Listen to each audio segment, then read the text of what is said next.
So there's been an outcry after US President Donald Trump suggested research into the possibility of injecting disinfectant into people to prevent COVID-19. That's as the country's coronavirus death toll passes the 50,000 mark.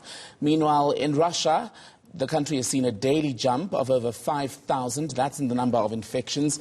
Positive cases in the country are now close to 70,000. Let's bring in our correspondents then. We're joined by our US correspondent Simon Marks in Washington. And then in Russia, Moscow, we've got Julia Chapman. I want to begin with you then, Simon. So almost 24 hours now since Donald Trump suggested the idea of using disinfectant as part of the treatment for COVID-19. Lots of confusion between him and the health experts.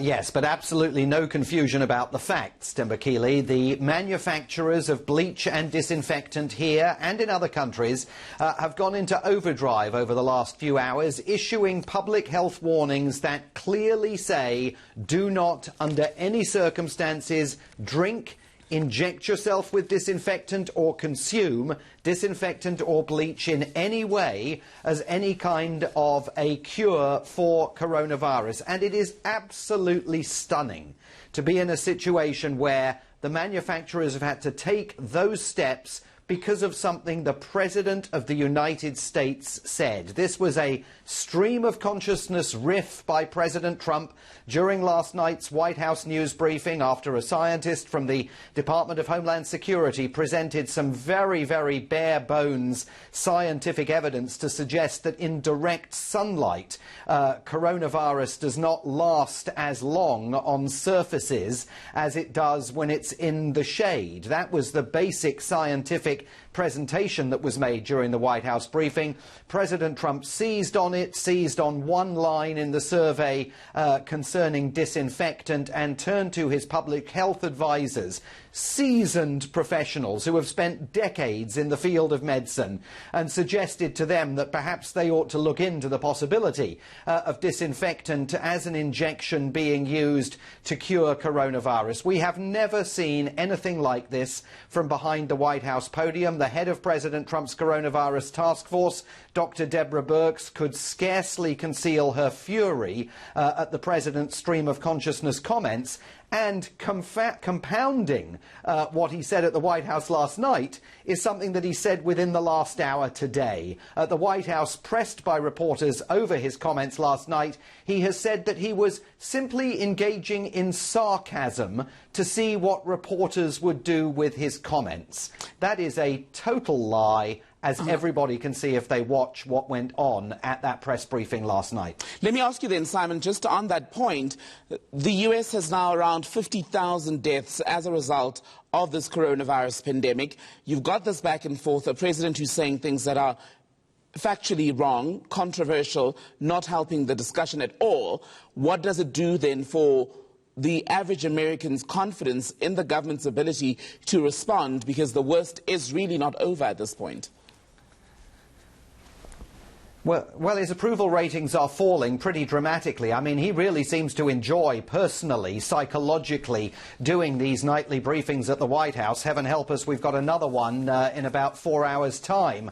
But they are absolutely depressing his approval ratings. They're down to 6-month lows at 43%. And let's just pause and reflect on the fact that within the last few hours, that death toll here in the United States has risen above 50,000, with well over 800,000 cases of confirmed infection. President Trump keeps saying, he said it multiple times over the last 3 weeks, that the death toll from coronavirus in this country can be contained to below 65,000. There is absolutely no way that is now an attainable number. We are already at 50,000 tragic deaths in the United States, and public health officials do not for 1 second believe that this pandemic is over here at all. Simon Marks, hold on for us. I want to go to Russia now, bring in our other correspondent, Julia Chapman. So, Julia, Russia recording over 5,000 cases of COVID-19 in the last 24 hours. Is the government there still confident that it has the situation under control? Well, that's been the rhetoric from the government. As recently as Sunday, we heard President Vladimir Putin himself in his Easter address to the Russian people say that the situation was under control, although he said there were still difficult times ahead.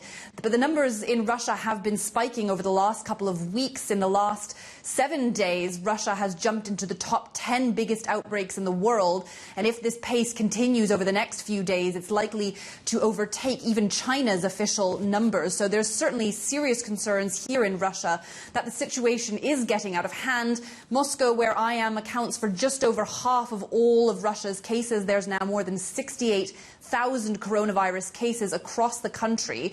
And officials here are certainly very concerned. Of course, there is a strict lockdown in place in Moscow and in many other regions around Russia, and that's due to come in to stop being effective as of next Friday. But it's very likely that officials are going to have to extend that period until the numbers start dropping. Russia, of course, like many other parts of the country, of the world, in fact, Julia, worried about how its economy will fare during this pandemic. What are the latest figures?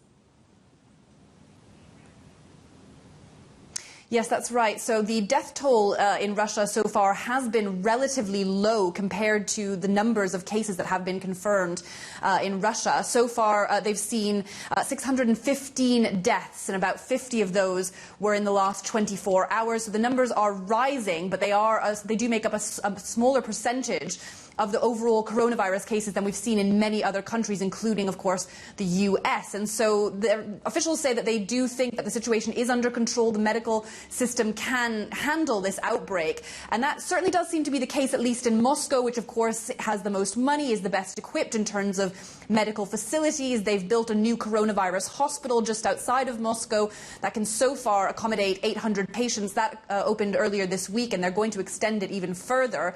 But outside of the capital, there are certainly big problems. Now, every single region of Russia, even in the farthest reaches of Siberia, have recorded at least one coronavirus case. And there are certainly concerns that there will be other hotspots emerging around the country. And of course, their healthcare systems in the regions are less able to cope than here in Moscow. Julia Chapman in Russia for us. Simon Marks joining us from the United States. Thank you both.